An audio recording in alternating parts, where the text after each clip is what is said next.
Morning. We go to chapter 15, positive and negative externalities. Before we're going deep into externalities, first, why do we have externalities? In the last class, we talked about market failure. For market failure, one of the causes of market failure is externality itself.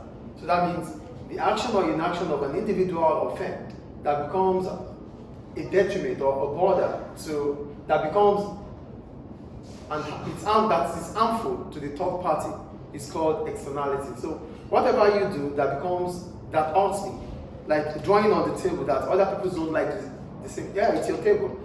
It's a class table. You draw on it, but maybe others that will come after you would not like that image. So it's an externality for them. So that is what externality is about. So your action or inaction that brings about inconvenience for the third party is called externality. So here I wrote externalities. They occur when the private costs and benefits are different from the social costs and benefits. We have private costs, we have private benefits, we have social costs, we have social benefits. So whenever we have differences between them, there is externality. So the benefit you are enjoying becomes inconvenient for me. It means you are getting less, I'm getting more in terms of the pain. That is externality. So the social cost is more than the private cost. The private benefit or the social benefit is more than the private benefit. That is externality. So whatever you do that we pay more for is an externality. So we start with private cost. For private cost, I wrote, this is the cost of an economic activity to the individual or firm. Example, wages or cost of raw materials. For an individual, please sit. For an individual, you made an action, you produce a good. In the cost of producing that good, you paid for it. Your cost of production is your private cost. That's what private cost is. The cost of an economic activity for what you have done as an individual or for what a company has done. Can you stop that already and sit properly? For what you have done as an individual or for what a firm has done that it has to pay for is called private cost. Therefore, social cost is the cost of an economic activity to the society at large. Not only you that has the private cost, but to the society as a whole. That's what we call social cost. The cost to the society. Though part of social cost involves your cost. Not only your cost, the cost to the society and individual. So it means both the private individual who did the action and the rest of the society that partake in the consequence of that action are part of social cost. So that's why we say social cost is the cost of an economic activity to the society. Example is pollution. When we talk about pollution, you know what pollution is, right? Emission of carbon. So when you emit carbon, not only that individual or that company that emits carbon takes the carbon. The whole society, the whole people around the environment or the community inhale the carbon. That is the social cost. Then we have external cost. For external cost simply means the cost to the third party, which means your social cost exceeds your private cost. So the cost you are getting is less compared to what the society is getting.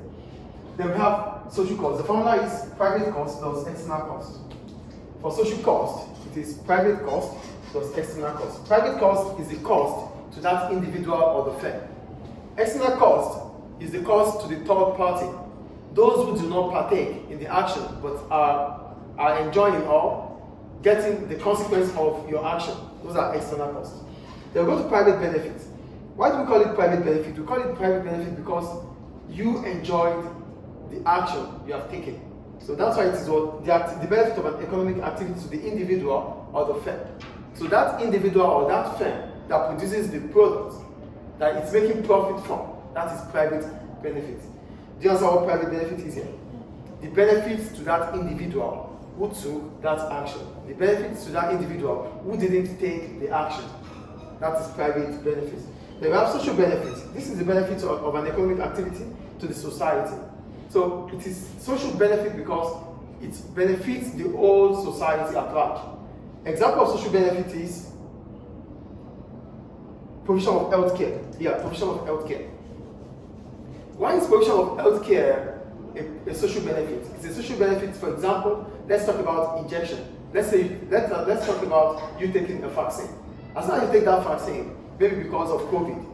So it means it prevents you from contracting COVID, right? And at the same time, you won't be able to transmit it to others. So it's a private benefit for you because it allows you not to have that disease, and at the same time, you're not going to be able to transmit it to others. So that is what we call social benefits. So a typical example for social benefit is provision of healthcare, education. Education is also a social benefit. Why? Because I am educated, yes, I enjoy it, I'm able to work. But because I know things now, I'm able to teach you. So what I have learned through education allows me to teach you. So there's the social benefit and the private benefit from it. Is it clear? So then we have external benefit. For external benefit, it means this occurs as a result of the social benefit exceeding the private benefit. As soon as the benefit we get from our action is lesser than the benefit the society gets, is an external benefit. Do you understand what external benefit is here? External benefit occurs because the social benefit exceeds or is greater than the private benefit. And formula for social benefit is private benefit. Social benefit is private benefit plus external benefit. For private benefit, it's the action that you enjoy. For external benefit, it's the action that you did, but the third party are enjoying the benefits. That is about externality. Is it clear?